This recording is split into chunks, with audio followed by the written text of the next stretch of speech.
Hello guys, কি অবস্থা সবার? কেমন আছো সবাই? আশা করি তোমরা অনেক অনেক অনেক অনেক ভালো আছো। তো আমিও তোমাদের দোয়ায় আল্লাহ তাআলার রহমতে অনেক অনেক ভালো আছি। তো আজকের ব্লগটা হতে যাচ্ছে একেবারে একেবারে স্পেশাল একটা ব্লগ। তো তোমরা সবাই আমার ব্লগটার সাথেই থাকো।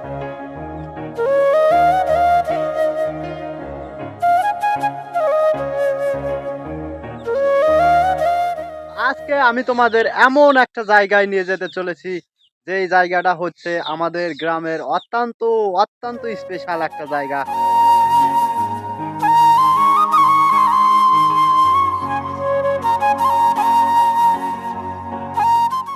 তো এখন তোমাদের নিয়ে যেতে চলেছি সেই স্পেশাল জায়গাটাতে, যেই জায়গাটার কথা তোমাদের একটু আগেই বলেছিলাম।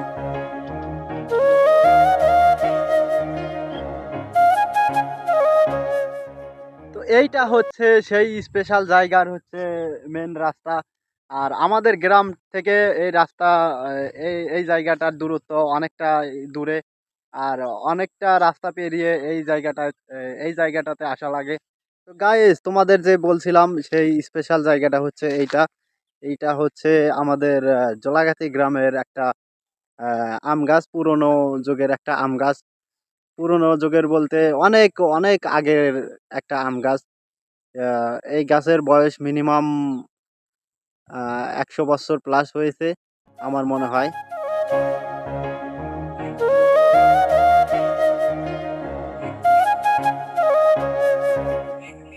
তো এই যে দেখো, এখন আমি দাঁড়িয়ে আছি সেই গাছটার নিচে।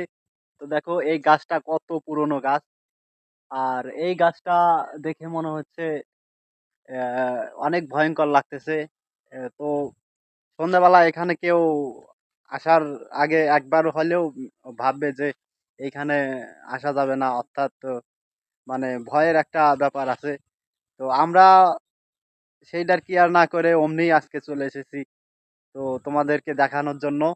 তো এই দেখো সেই ভয়ঙ্কর সেই জায়গাটা।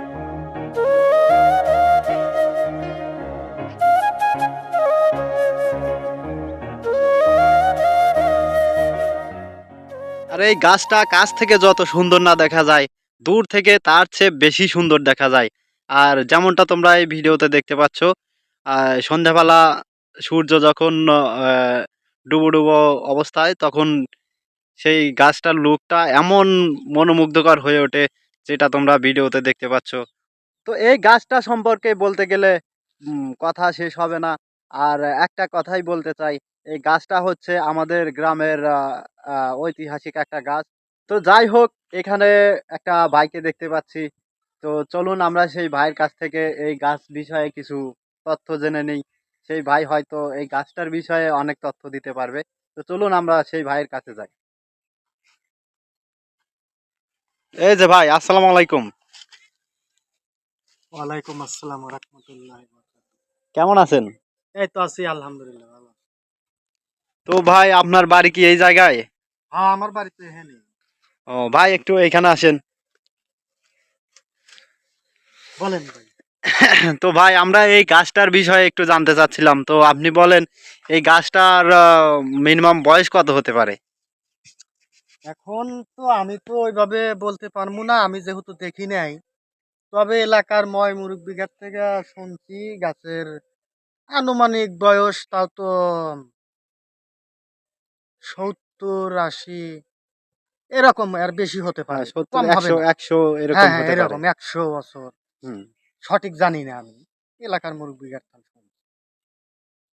আর এই গাছটার বিষয়ে আপনার কাছ থেকে একটা কথা জানতে চাচ্ছি যে এই গাছের নিচে আমি শুনেছি যে সবাই এইখানে আইসা রেস্ট নেয়। আর মানে চড়ার ভিতরে কাজ বাজ চলা অবস্থায় সবাই মানে হয়রান হয়ে গেলে আর কি এই গাছের নিচে আইসা রেস্ট নাই, সেই সম্পর্কে যদি আপনি কিছু বলতেন। হ্যাঁ হ্যাঁ, ওই যে ওই দিক দেখেন, ওই যে গরু দেখেন, গরু দেখেন, ওই যে গরু দেখতেছেন না, ওই যারা গরু রাখে অতিরিক্ত রোদ উঠলে সবাই মনে করেন যায় সেই গাছতলা রেস্ট নেয়, জিরায়।